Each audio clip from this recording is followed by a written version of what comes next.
अस्सलाम वालेकुम। हम सब न्यूज़ में खुशामदीद। शामिल करेंगे अब तक की अहम खबरें।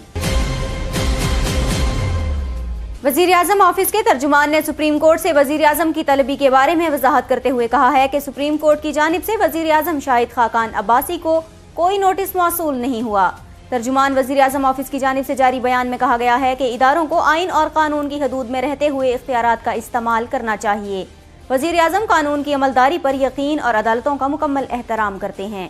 अदालत की जानिब से किसी भी मसले पर बुलाए जाने पर वज़ीर आज़म ज़रूर पेश होंगे, लेकिन सुप्रीम कोर्ट की जानिब से वज़ीर आज़म शाहिद खाकान अब्बासी को कोई नोटिस मौसूल नहीं हुआ। गुज़िश्ता रोज़ सुप्रीम कोर्ट ने पायलट्स की जाली डिग्रियों के केस की अगली पेशी में वज़ीर आज़म शाहिद खाकान अब्बासी को बतौर CEO एयर ब्लू हाजिर होने का हुक्म दिया था। हज़ारा बरादरी टारगेट किलिंग अज़ खुद नोटिस केस में सुप्रीम कोर्ट ने कानून नाफिज करने वाले इदारों को 15 दिन में रिपोर्ट जमा कराने का हुक्म दे दिया। तफसीलात जानते हैं हम सब टीवी की इस रिपोर्ट में। सुप्रीम कोर्ट कोयटा रजिस्ट्री में चीफ जस्टिस पाकिस्तान साकिब निसार और जस्टिस एजाजुल हसन पर मुश्तमिल बेंच ने हज़ारा बरादरी की टारगेट किलिंग और यंग डॉक्टर्स के केस की समाअत समेत मुख्तलिफ केसेस की समाअत की।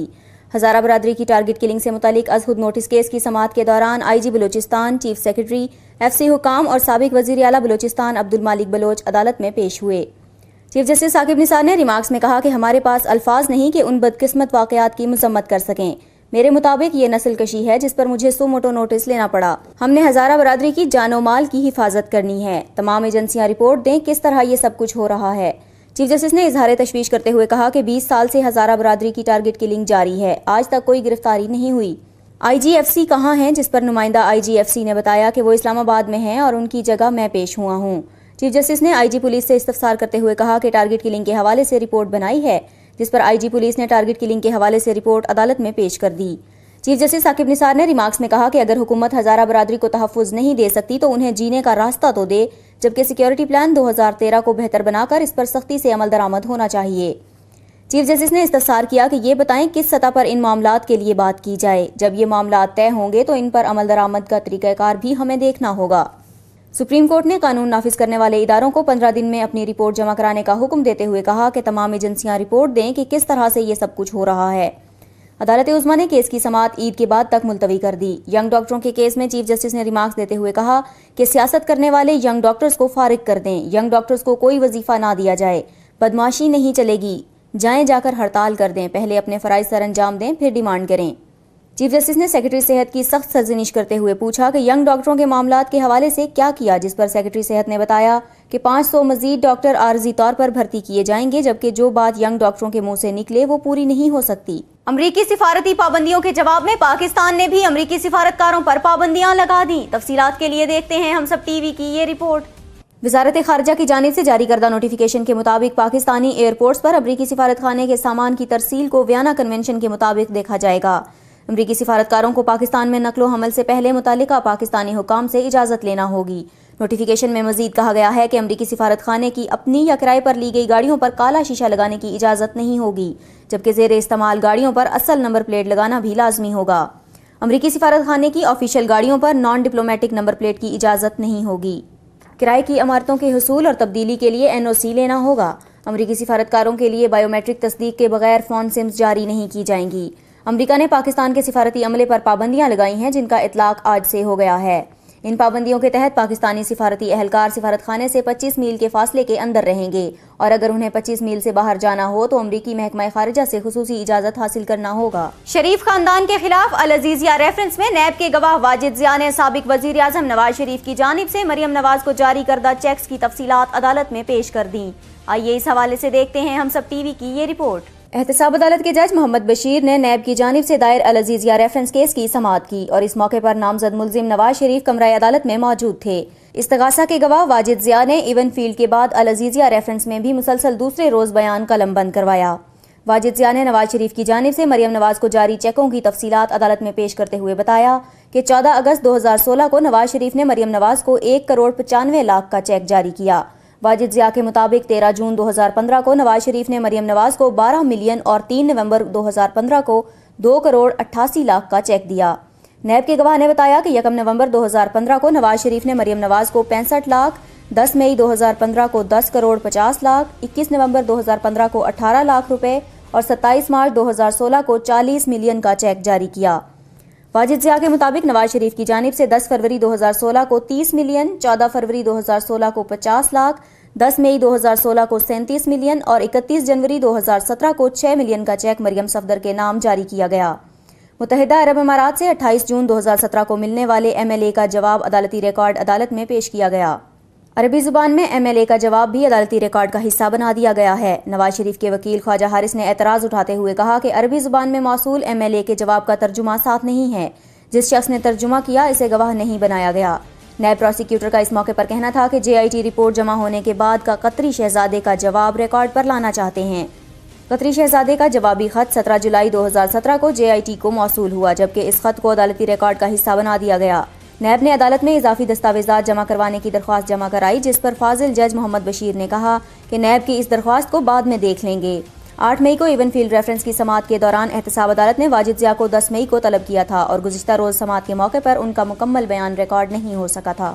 الیکشن کمیشن آف پاکستان نے آئندہ انتخابات کے لیے ملک بھر کی 110 رجسٹرڈ سیاسی جماعتوں سے انتخابی نشان کے حصول کے لیے درخواستیں طلب کر لی ہیں۔ الیکشن ایکٹ کے تحت تمام سیاسی جماعتیں 5% ٹکٹ خواتین کو دینے کی پابند ہیں۔ اس کے علاوہ سیاسی جماعتیں انٹرا پارٹی انتخابات اور گوشوارے جمع کرانے کی بھی پابند ہیں۔ الیکشن کمیشن کی جانب سے ہدایات جاری کی گئی ہیں کہ تمام جماعتیں درخواستوں کے ساتھ خواتین کو کم از کم 5% ٹکٹ دینے کے حلف نامے اور دیگر لازمی دستاویزات بھی منسلک کریں۔ ایسا نہ کرنے والی سیاسی جماعتوں کو انتخابی نشان تفویض نہیں کیے جائیں گے۔ وزیر اعظم شاہد خاقان عباسی نے وزیر دفاع خرم دستگیر کو وزارت خارجہ کا بھی قلمدان سونپ دیا ہے۔ اب وہ بیک وقت 2 اہم ترین وزارتوں کے معاملات سنبھالیں گے۔ نواز شریف کی وزارت عظمیٰ کے دوران وزارت خارجہ کا قلمدان انہی کے پاس تھا، تاہم سرتاج عزیز مشیر اور طارق فاطمی وزیر اعظم کے معاون خصوصی تھے۔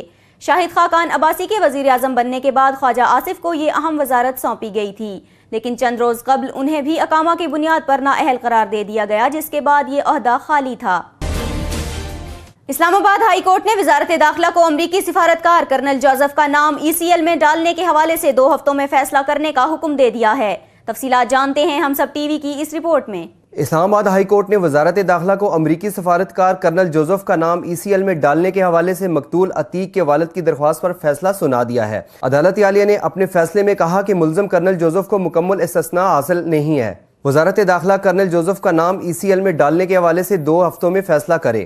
امریکی سفارتکار کرنل جوزف کی گاڑی کی ٹکر سے جہاں باک نوجوان عتیق کے والد نے وزارت داخلہ میں ملزم کا نام ECL میں ڈالنے کی درخواست دے رکھی تھی، جبکہ وزارت داخلہ اس سے قبل کرنل جوزف کو بلیک لسٹ قرار دے کر رپورٹ جمع کرا چکی ہے۔ گزشتہ ماہ تھانہ کوہسار کے دودھ میں امریکی سفارت خانے کے ایک اہلکار کی گاڑی کی ٹکر سے موٹر سائیکل سوار 2 نوجوان شدید زخمی ہو گئے تھے، جس میں سے ایک نوجوان عتیق زخموں کی تاب نہ لاتے ہوئے جاں باک ہو گیا تھا۔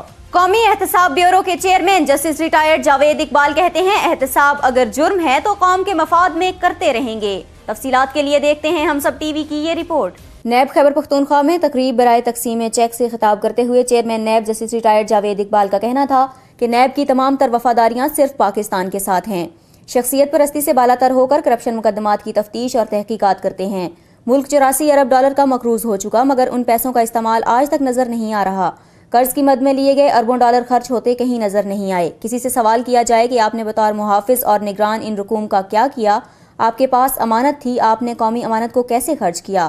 چیئرمین نیب نے کہا کہ بیوروکریسی کی خدمات حکومت کے ساتھ نہیں بلکہ پاکستان کے ساتھ ہونی چاہیے۔ نیب کو اپنے کسی اقدام پر کسی قسم کی تشہیر کی ضرورت نہیں۔ نیب قانون اور آئین کے دائرہ کار میں رہتے ہوئے اختیارات کا استعمال کرتا ہے۔ ناخداؤں کو کسی قسم کی غلط فہمی میں نہیں رہنا چاہیے۔ نیب آہنی ہاتھوں سے ملک سے کرپشن کے خاتمے کے لیے پرعزم ہے۔ احتساب کرنا قوم کے مفاد میں ہے۔ نیب کی کسی سے کوئی دشمنی نہیں۔ نیب ملک اور قوم کے لیے سب کچھ کر رہا ہے۔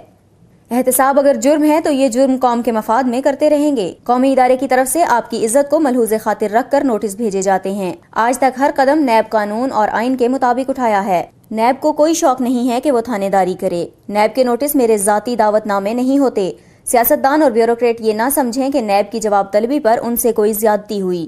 نیب آپ کا اپنا ادارہ ہے، باہر سے لا کر مسلط نہیں کیا گیا۔ نیب کے کوئی سیاسی عزائم نہیں ہیں۔ الیکشن میں الف آئے یا بے آئے، عوام جانے اور ان کے ووٹ جانے۔ جنرل بس اسٹینڈ پر پولیس موبائل کے قریب بم دھماکے کے نتیجے میں 1 اہلکار شہید جبکہ 4 اہلکاروں سمیت 13 افراد زخمی ہو گئے۔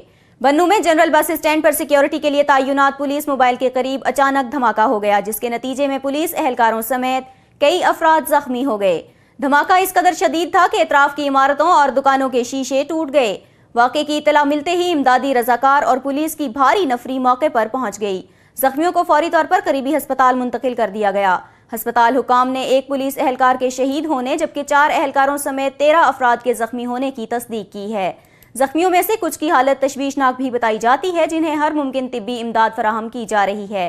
पुलिस का कहना है कि दहशतगर्दों ने रिमोट कंट्रोल की मदद से पुलिस मोबाइल को निशाना बनाया। जाए वकुआ से शवाहिद इकट्ठे किए जा रहे हैं, जबकि शहर के सिक्योरिटी को भी मजीद सख्त कर दिया गया है।